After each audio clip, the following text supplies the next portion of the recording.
Dear students, आज hydrology की class होने जा रही है। फर्स्ट क्लास है ये हाइड्रोलॉजी की, और जिसमें हम टॉपिक वाइज एक एक वीडियो में हम एक ही टॉपिक को सेलेक्ट करते हुए स्टडी करते हुए चलेंगे।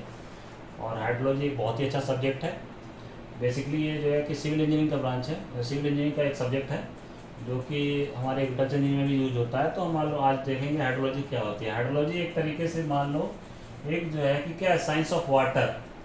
साइंस ऑफ वाटर एक तरीके से जल का विज्ञान है ये, जिसमें हम ये देखते हैं कि ये वाटर कहाँ पे पाया जा रहा है, कैसे सर्कुलेट होता है और कैसे डिस्ट्रीब्यूट होता है अर्थ पे, और अर्थ से एटमॉस्फेयर पे कैसे जो है कि इसका आवागमन होता है। इस सारी चीज़ों के बारे में हम स्टडी किस में करते हैं, हाइड्रोलॉजी में करते हैं।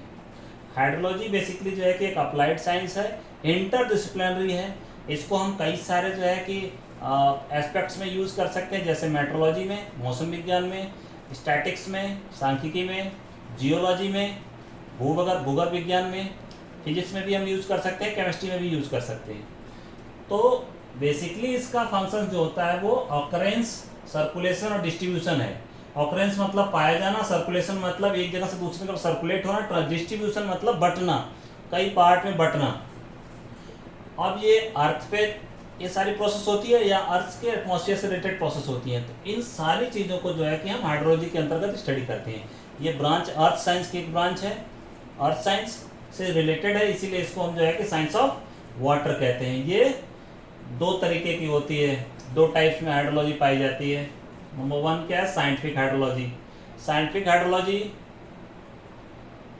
आपके रिसर्च पर्पज के लिए यूज की जाती है, only for research purpose, academic purpose के लिए, रिसर्च पर्पज के लिए इसको हम यूज करते हैं। इंजीनियरिंग हाइड्रोलॉजी जो होता है या अप्लाइड हाइड्रोलॉजी, ये जो है कि बेसिकली जो यूज होता है वो वाटर रिसोर्स के एस्टिमेशन में, कि हमारे इंडिया में कितना वाटर रिसोर्स है उसके एस्टिमेशन के लिए अगर हम यूज़ करेंगे तो इंजीनियरिंग हाइड्रोलॉजी यूज़ करेंगे। अगर हम प्रेसिपिटेशंस को देखें, प्रेसिपिटेशन यहाँ पे हम एक ब्रीफ आइडिया दे देते हैं। प्रेसिपिटेशन वर्ड आया, प्रेसिपिटेशन क्या होता है, all form of water, all form of water which is come from atmosphere to earth. जो एटमॉस्फेयर से अर्थ पे आता है, चाहे वो जो है जल का कोई भी रूप हो, उसको हम क्या कहते हैं, प्रेसिपिटेशन।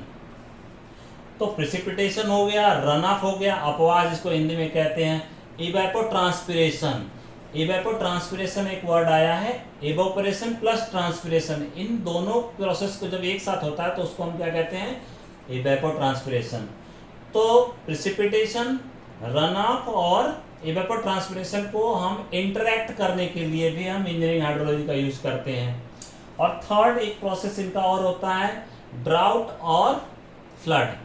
इन दोनों को कॉम्बैट करना। ड्राउट मीन्स सूखा और फ्लड मीन्स बाढ़। इन दोनों प्रोसेस को कॉम्बैट करना, इन्हें नियंत्रित करने के लिए इंजीनियरिंग हाइड्रोलॉजी का यूज किया जाता है। तो बेसिकली अगर आप देखें कि हाइड्रोलॉजी क्या होती है, तो एक तरीके से यह अप्लाइड साइंस है और साइंस की एक ब्रांच है। और ये जो है कि हमारे अर्थ पे और अर्थ से रिलेटेड एटमॉस्फेयर पे वाटर का अक्रेंस, सर्कुलेशन और डिस्ट्रीब्यूशन के कॉन्सेप्ट्स को डील करता है। ठीक है, तो ये बेसिकली जो है कि हाइड्रोलॉजी की आज एक छोटी सी क्लास रही, फर्स्ट क्लास थी। थैंक यू, मिलते हैं अगले इसी से रिलेटेड टॉपिक्स पे नेक्स्ट वीडियो में। Thank you.